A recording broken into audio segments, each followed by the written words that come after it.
It's Friday night in Athens. I am your host, Camille Stroud. We are so excited for this homecoming region matchup tonight.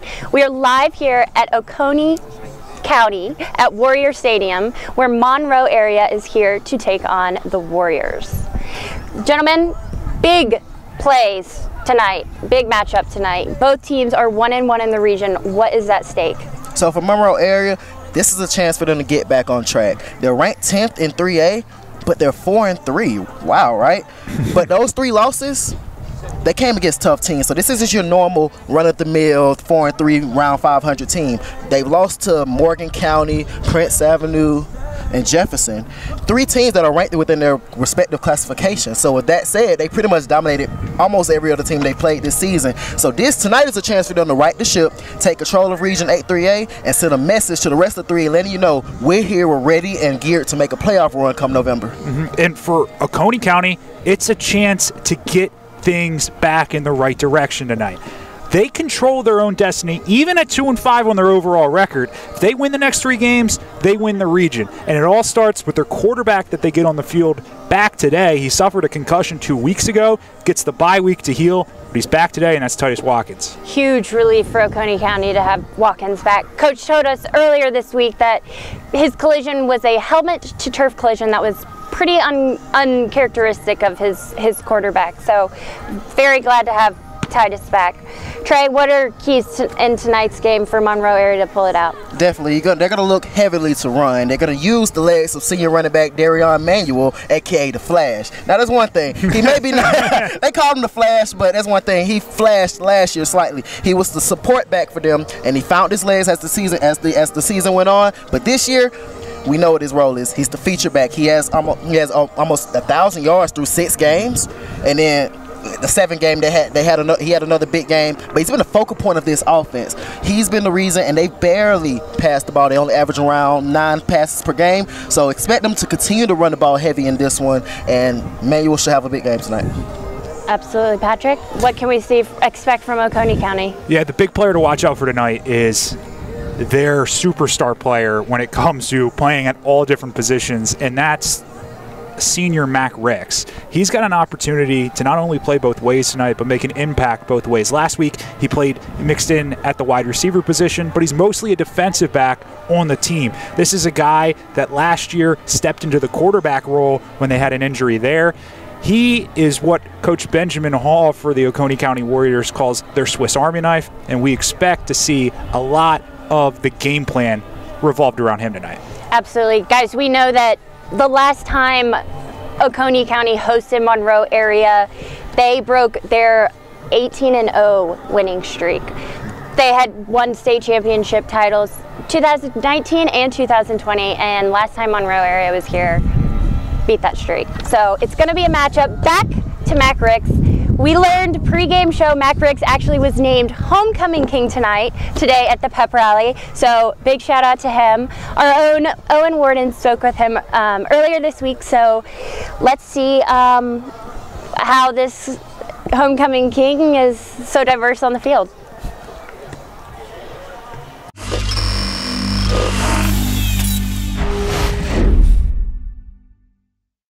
Oconee County's Mac Ricks is one of the more unique players on the team, and the fact that the senior doesn't have just one position. In high school football, it's not too unusual to see a player play on both offense and defense. However, Rick seemingly plays nearly every position on the team.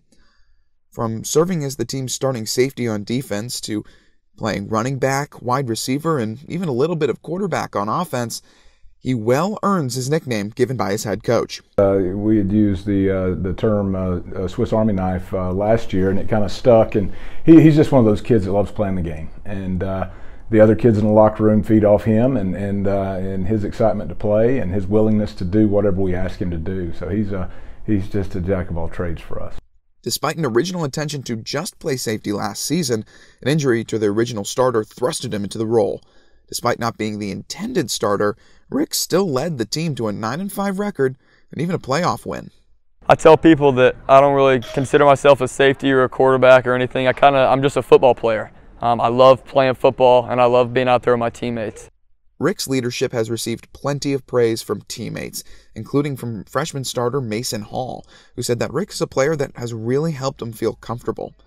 Current quarterback and junior Titus Watkins echoed these sentiments, as he pointed to what he's learned from the starter before him. Just leadership and character.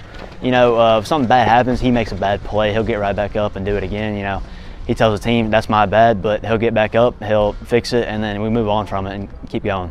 However, Rick's high school career is coming to a close, which has been a surreal experience considering how long he's been around the program. Rick's dad won a championship with the Warriors 2 decades ago, so Rick's, alongside his brother, who he's actually gotten to play with a lot more this season, have always been around the program since they were young. Rick's will be honored at this homecoming game for his inclusion on the homecoming court, as he now has to face the reality of saying goodbye to the home he's known for years. While a bittersweet moment for the Swiss Army knife player, his love for the school continues to shine through. You know, it means a lot, and it's crazy to think about, but really just trying to cherish every moment, you know, because it's going to be gone like that. The season's already flying by, but it definitely means a lot, and just trying to enjoy it as long as I can. Ever since I can remember, I've been a Warrior. You know, I've been coming to games on Friday nights. I used to wear my jersey every Friday night. So being a Warrior, it's really special to me. Being a Warrior means a lot. I love this school. I love this community. I love living on the South Side. So being a Warrior, it means a lot, and it's really special to come out here on Friday night in front of everybody, and hopefully be able to perform, but really just wear the OC well is kind of how I like to think of it. For the Carmical Sports Media Institute, I'm Owen Warden.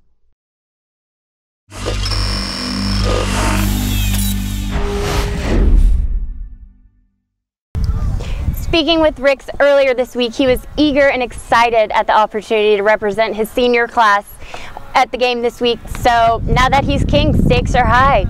I am now joined by our Around the 8 analyst, Jackson Rowland. Jackson, what's going on?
First win. They're in a rebuild year. They've got a lot of young guys. They've got to mature and develop as a program, but they will really rely on Bryson Campbell on offense, and they stay a little too one-dimensional. So they've got to find the run game to open things up offensively, and their defense will have to have a great game tonight. They are playing a really tough Tiger offense out of Rowland County. Ty Truelove does a great job. He's got over 1,500 yards. Very mature quarterback. A lot of field vision, and he's got help as well from Reed Giles in the backfield. They're having a really good year offensively, and they have losses only to Stevens County and Elbert County. Both really good teams. they're looking really good, and Athens Christian's going to have a tough test. Absolutely. Next up, two teams we've covered this year, Cedar Shoals and Chestatee. Okay, so Cedar Shoals looking to keep their winning streak going after their victory last week over Madison County, score of 40-36. What are your thoughts? Well, it's really hard not to root for Cedar Shoals right now. They're the early season underdog. We had expectations low with how they start the season, and they're proving us wrong. The offense is really finding their stride right now under Anthony Hubbard, Devin Hester at the wideout. The defense is still looking to prove themselves. They're still coming along, and they'll need that as they get into region play, or further into region play, rather. But they're starting to find their stride. They had one of the biggest upsets in the state last week, according to the Maxwell ratings of Georgia High School Football Daily. And so I think they're going to have a tough test tonight over at Chestatee as they start to find their stride, but still 0-7 on the year and a struggling defense. They're going to have to outscore Cedar Shoals, and I don't think they can do it tonight. I think Jaguars keep the winning streak up. Absolutely. All right, who do our guys Tate Titshaw and Jack Kelly got this week over at North Oconee? Absolutely. Well, they're playing Walnut Grove, so again, region play. Now, North Oconee has a 21-game region winning streak, one of the longest in the state right now. I think they make that 22 tonight. Walnut Grove is just going to have a tough time trying to outscore them in the shootout because that offense is going to do what we've seen it do all year. They're going to be explosive. Tate Titshaw, Max Wilson, Harrison Faulkner, all the different weapons that they have offensively, they're going to be productive. But, of course, this North Oconee defense, look at guys like Brooks Thompson, had 14 tackles and an interception in last week's game. The defense is strong as well. Walnut Grove's offensive line had a great game last week. They were one of the lines of distinction, according to Georgia High School Football Daily. And they're going to have to give Jake Turner some room to run the football and get creative. It's going to be a tough test. Absolutely. Crazy stats those North Oconee guys are putting up. Okay, Jackson, does Prince Avenue have a chance to defeat Oglethorpe County tonight? I think they sure do. I think the better question is, does Oglethorpe County have a chance to beat Prince Avenue Christian? What a strong team. A lot of seniors. Of course, we have to talk about the quarterback, Aaron Philo, leading a great offense right now. They're coming off a bye week as well. They're rested. They're ready to go. This will be their first region game, and for both teams, that is. And so the games mean a little bit more now. But the last time we saw the Wolverines, they suffered a self-inflicted loss to Mary Persons. 3 red zone turnovers, 5 turnovers total in that game. Very uncharacteristic of them. So we're expecting to see that turned around in this game.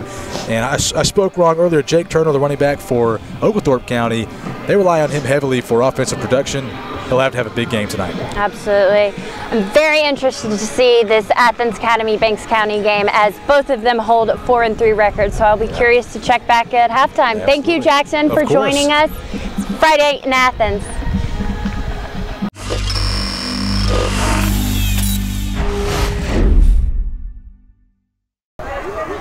Welcome back to Friday Night in Athens. All right, I need everyone to picture this. Your dad is the head coach for your football team, and you're the only freshman to start on the line. Our own Brooke Evans caught up with Mason Hall this week to see what that's like. I'm here with Mason Hall. We're at Oconee County High School. We're going to do a little walk and talk for a 2-minute drill. Yes, ma'am. You ready? Yes, ma'am. All right, how are you feeling this morning?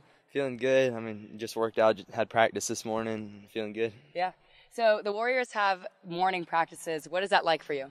I mean, I feel like we're more energized in the morning. I mean, it takes 10, 15 minutes to get warmed up. I mean, that's what we're doing for the first 15 minutes of practice anyway. But I feel like once everybody's awake, practice is good because, I mean, after school, everybody's just so exhausted from the day that they're just ready to go home. Yeah, so it's kind of like a plus for you guys. Yes, ma'am. So you're the only starting freshman on this team of a ton of senior leaders. What is the bond between you and the older players like? I mean, they've really welcomed me with open arms. I mean, just making me feel comfortable. I mean, they've been doing it for 4 years, 3 years, and so they're just showing me the way. Yeah. Is there anyone in particular that you look up to? Really, Mac Ricks, our safety, and then QB, and then Titus Watkins. I mean, they've both just shown me the way. I mean, they've been doing it for a long time, and I'm new to this. Yeah. Just make me feel comfortable. That's awesome. Do you feel there's more pressure on you because you're a freshman on the team? I mean, not really, because everybody else on the team. I mean, I feel like if I play the same, then if I play with no pressure, then I'll play the same. Yeah. But yes, ma'am. So you're also the head coach's son. What is that like for you as your dad as the head coach in high school? I mean, it's a little bit different, but he treats me the same as he would any other player. I mean, it's nice seeing him around the school building too. Yeah. But I mean, he treats me like he would any other player and doesn't treat me any different. Yeah. What are the conversations like between you and your dad behind closed doors? I mean, we don't really talk about football that much, but whenever we do, Okay. I mean, it's really just like how was practice, and then like, well, I mean, sometimes we'll watch film and he'll show me something that he was going to install or something, but it's really not any different. Yeah. How has having your dad as the head coach affected you as a football player? I mean, he just pushes me, and I mean, he pushes me like he would anybody else. Yep. And I don't know, he said he wouldn't say anything to me, or that he wouldn't say to anybody else. So. Yeah, that's awesome. So you've been to a few college visits. You went to Kansas State. You went to USC not too long ago. Is playing on Saturdays the goal? Yes, ma'am. It is? Yes, ma'am. Has that been a goal for a while? Is it something your dad is also curating? I mean, it's always been my goal to play college football. I mean, that's what I've wanted since I was a little kid. That's awesome, and you're getting a head start here. Yes, ma'am. Well, thank you so much for joining me. I'm Brooke Evans, and back to you guys.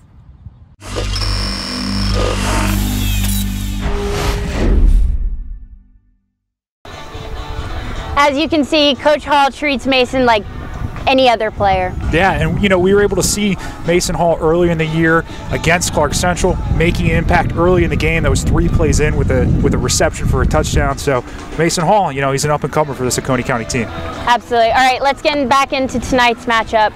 Gentlemen, who's breaking the 1-1 record tonight?